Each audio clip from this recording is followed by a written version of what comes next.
Welcome back, recruits. I'm Chris Nance with the Northern California Ghostbusters, and today we are going to be covering a very, very, very important subject. You messed up, and now you need to know how to fix it.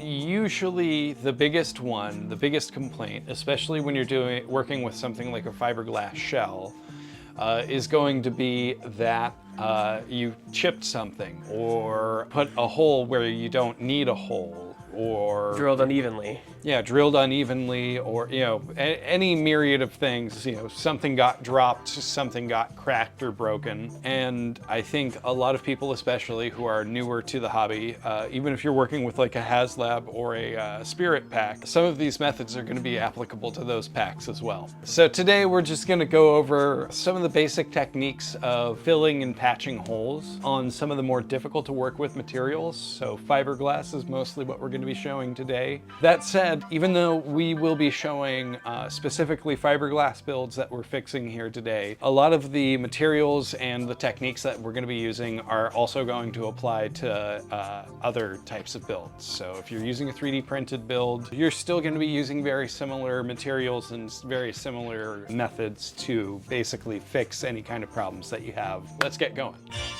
Basically, what we're looking at here specifically on my shell is, I'm pretty sure there was a bubble in the gel coat of some kind, which is really impressive because I got this shell in like 2016 and it only just broke. So, kudos. But that said, usually this kind of damage you'll see from either bumps or scrapes or drops. And fixing it is basically going to be the exact same thing.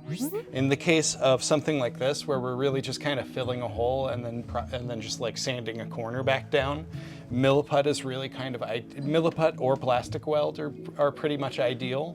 Bondo tends to be much better for like larger surfaces, especially filling larger surfaces. That said, all three of these are going to have the same common sort of application and method. Prepare it, stuff a bunch of it into the hole or on the surface, and then let it cure, and then sand it. And that's basically what we're going to be doing. So I'm going to be using Milliput for this. This is my preferred 2-part epoxy putty. And for this, for what I'm doing here, I only need a very, very small amount. So. And safety first, Chris is using latex gloves. They're nitrile gloves, actually. Oh, sorry, excuse me, sorry. Yeah. Right, good idea. So Milliput is a 2-part epoxy putty. So there's an A and a B, and you basically break off an even piece of each and then mix them together. And as you do, you will start to feel it warm up. That's not just from your hand heat, that is actually from the exothermic chemical reaction of the 2-part epoxies coming together and creating a chemical bond and beginning to harden through that chemical bond. Yes, science! How long do you do it before you know it's ready to be applied? Until it is a full even color, which I'm very close to right now. I don't know if it'll pick up on camera. There's just like the barest streak of gray in there still from the part B. But basically, until it's a full even color, in this case we're using Milliput black, so once it becomes a full even black, it is ready to go. And it'll get to like a very soft Play-Doh-y kind of, it gets to like a very soft Play-Doh-y kind of consistency when it's like very fully like mixed and kind of kicking. So. Get in here, hold on. Your hands are gonna be blown up. I want to see what you're doing. Go ahead.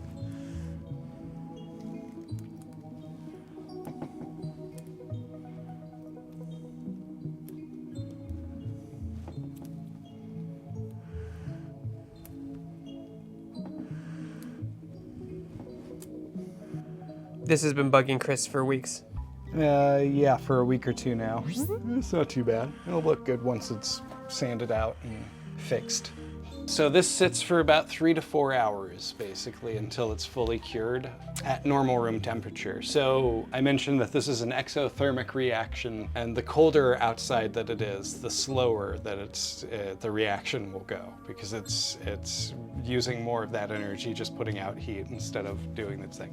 Anyways, there's chemistry that I don't understand involved in it. Bet those science chicks really dig that large cranium of yours, huh? In about 3 to 4 hours, it'll be ready to actually sand. This is a shell that Greg got secondhand.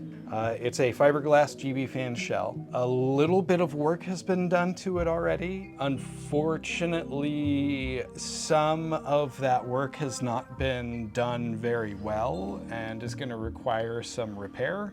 That's okay though, because we have the materials to fix this sort of thing, so it's not an insurmountable task. So yeah, all I'm doing is basically just sticking one hand in from the into the inside of the shell behind these holes, and taking a big blob of the milliput with my other hand and filling in using my fingertip just to kind of back things to prevent it from going all the way through. And remind people that it doesn't have to be flush, because that's what sanding is for later. So you're just trying to fill all the gaps. Exactly, yeah. We're just trying to fill space. And once this milliput is fully cured, once our filler is fully cured, we can actually go back with sanding and kind of fix the contours and the shape and everything, so that it's a nice smooth surface. So now we've filled all 9 holes around the end filter here. No, I'm sorry, 12 holes I think total. Anyways, we filled all the holes around the end filter here that needed to be fixed. At this point, it's just a waiting game. We need to let the milliput sit and cure for about 3 to 4 hours.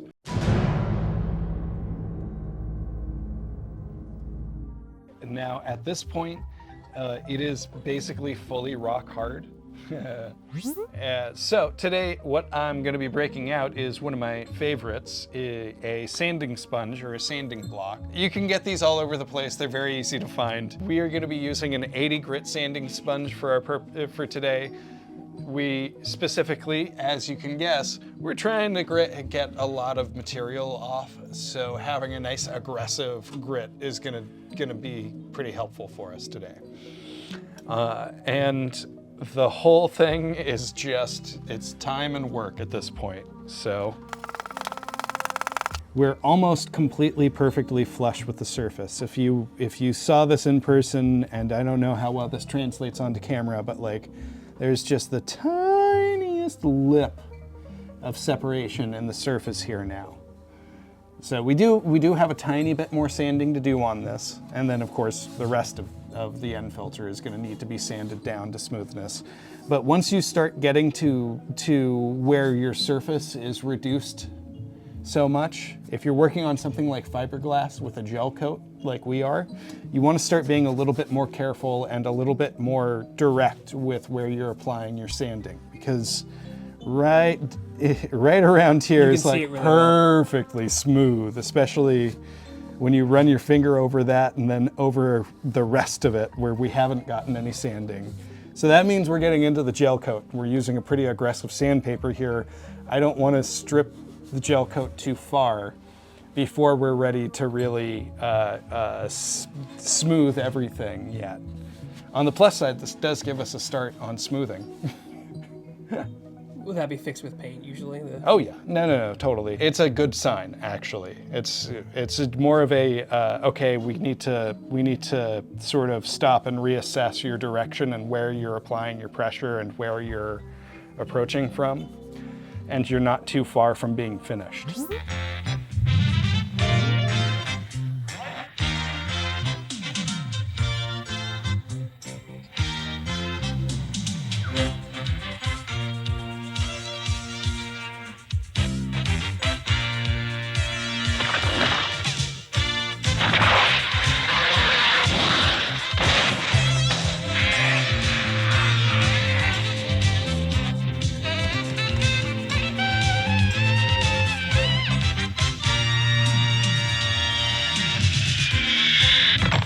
When you're holding one of these sanding sponges, what I find, especially when you're working in a tight space and you're trying to smooth to a surface, I find it helpful to be able to catch it like this with your hand.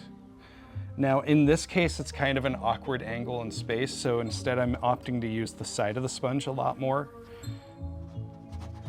but basically, like, you're holding it firmly, but you're not really, like, applying a lot of downward pressure onto the surface. You're trying to let the sort of resistance of the sponge itself do a lot of the work for you as you sand across.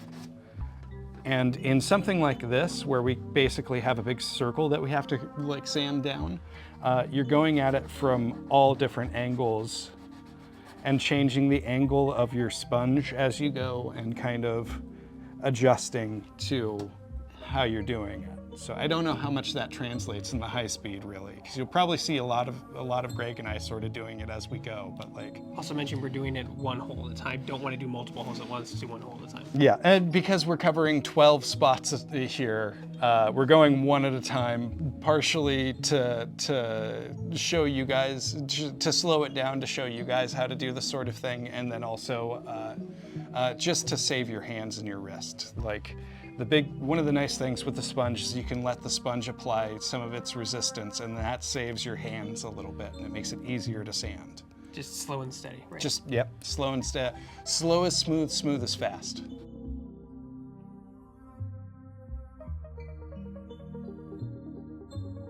The thing to watch out for, I mean, besides, you should be able to tell just by like touching it and like running your fingers over it, like, yes, that is super, super smooth compared to where we started. But the other thing to kind of watch out for as you're smoothing your milliput back down to the surface here, if you are working on a fiberglass shell with a black gel coat like we are, it will show, you'll see these white spots start to show once you're starting to sand through your gel coat. So that is something to keep an eye out for. And if you see that, definitely stop.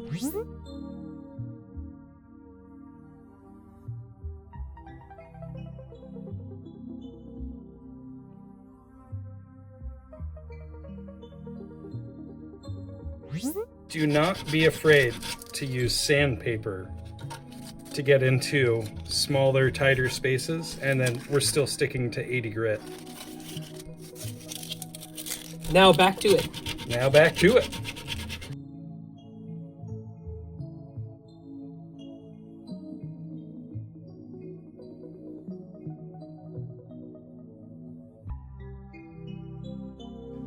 Fully sanded back down to the surface, and that is the effect that we're going for on all of these plugs with all of this milliput. Once your milliput has fully dried, it's just kind of the same process as what we showed you with the end filter.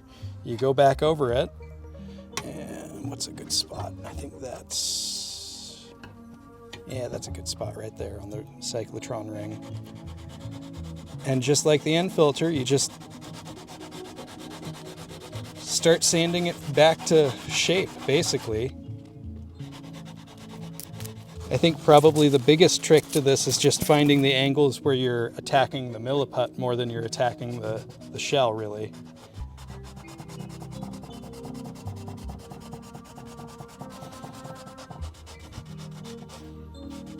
A lot less to chip away in these sections than the pen filter. Mm-hmm.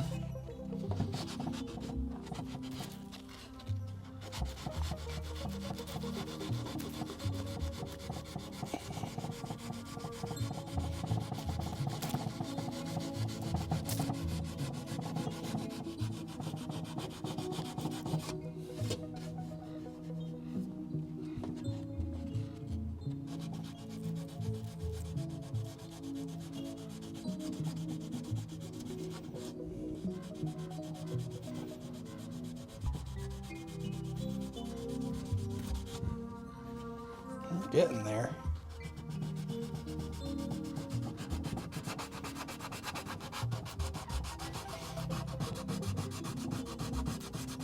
May as well clean up this whole surface while I'm at it.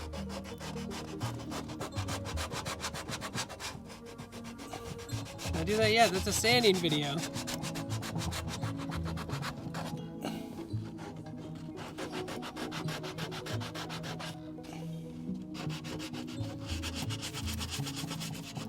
Yeah, there's a little preview of the sanding and painting video.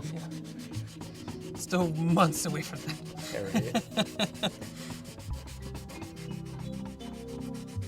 It takes like a year if you're working on it once a day. Yeah, it can take a while. All right, then for the even smaller stuff, same process on the little Yeah, itty bitty itty-bitty stuff, like... And you're using, it was 80 grit, right? Yeah, I think so. Honestly, it's been a couple of weeks since I bought these sponges, so I don't recall. Pretty sure it's 80 grit when you pulled them out. Yeah. We're doing this over the course of months, so when we come back, it's not all done in a day. So this is a good example of why I like the sponges, because they have these nice crisp corners for getting in to like these like tiny corner spaces like right here.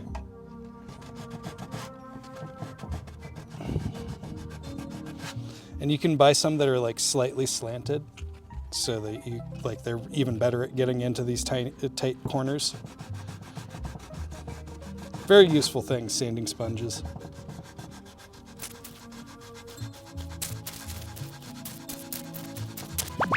And that is how you fix a hole in your Proton Pack. Very specifically, the method that we showed you here today was for fixing holes on fiberglass. Now, on things like 3D printed materials, PLAs, PETG, that sort of thing, you will probably want a different type of epoxy to fill with, but the method is still going to be more or less the same. Just apply it, let it work its full cure time. So all these different epoxies have different cure times. So like the Milliput, for example, is I believe 3 to 12 hours. I would have to re-find the box to tell you for sure. I probably told you during the video. Go watch that part. But you allow your epoxy to have its drying time, and then once that is done, you sand it down nice and smooth, and then you go ahead and re-drill your hole. If you have any questions, drop it in the comments below. If you want to judge Chris or I on anything, editing, process, tools. Yeah, tell me I need to use a step bit again. This is what you do with your spare time. If you have any questions, comments, concerns, please go ahead and leave it in the comments below the video or join us on Discord. We love seeing your builds. We love helping you guys with your builds. And we've got some pretty awesome guys in our Discord to help as well. I'm gonna need you to hit like, subscribe, and click on the bell. Just go ahead and hit that bell. Until next time, recruits, I'm Chris Nance with the Northern California Ghostbusters, and we'll see you later.